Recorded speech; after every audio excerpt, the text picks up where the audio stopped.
Problem number 10.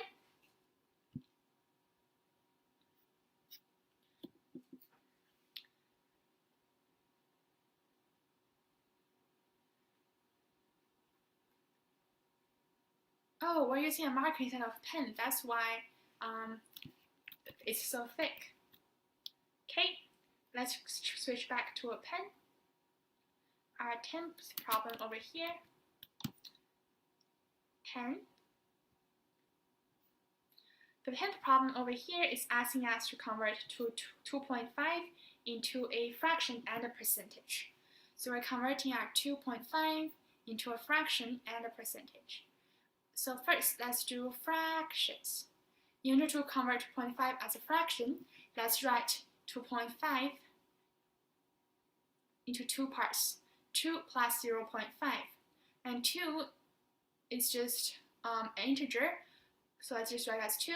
And 0.5 is actually, this is just the 10th place right over here, the 10th place, so as the denominator, and put 5 as the numerator.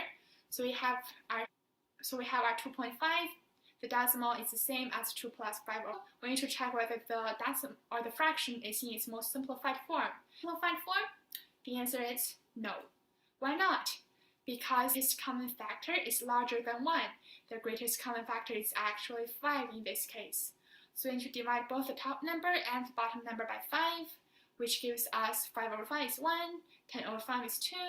So we have our 2.5 as 2 plus 1 over 1 half, which is 2 and 1 half, which is also equals to 3 half if you want to get it in another form. Okay, so this is our 2.5 into fraction form. Now let's try to do it in the percentage form. Percentage form, percent.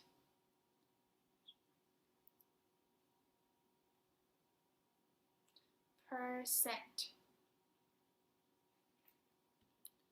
Okay, so we know that 1 is equals to 100% because the percent sign essentially it just means, let's write it in another color.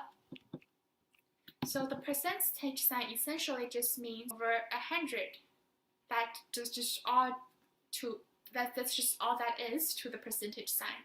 It's just something that people invented to see, to read math numbers more clearly, and that's why the percentage sign was invented. Okay, so we know that 100 percentage sign is essentially 1 over 100, so we know that 1 is 100% because it is 100 times the percentage sign, which is 1 over 100, and it's 100 over 100, which is just 1. Alright?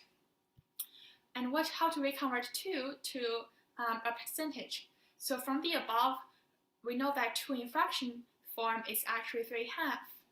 So you want to convert the bottom number to 100. So what is 100 over 2? 100 over 2 is 50. So 2 times 50 is 100. What should you put on the top? 50 as well. Because if you put any number other than 50, then you're multiplying 3, which is going to change the value of 3 half. However, if you're multiplying the 3 half by 50 over 50, 50 over 50 is just 1. You're not changing the value of 3 half at all. Alright? So now at the numerator we have 3 times 50, which is 150. On the denominator we have 2 times 50, which is 100. Oh, I'm so sorry. Over here I have 2 and 1 half. I said it's equals to 3 half. Sorry, I lied. It's actually equals to 5 half. So we have 5 half over here. And at the top we have 5 times 50, which is actually 2. And on the bottom we have 2 times 50, which is 100. So right now we have our fraction of 5 half, or a decimal of 2.5, is actually equals to 250 over 100, which, whoopsie, 250 times 1 over 100, as we talked about before, 1 over 100 is like the percentage sign. It's the value of the percentage. 1 over 100 is the value of the percentage sign. So we just have 250 times 100, or 250 with the percentage. From here, that 2.5 is 250%. And that is our answer. Perfect. Now let's look at our sample solution over here.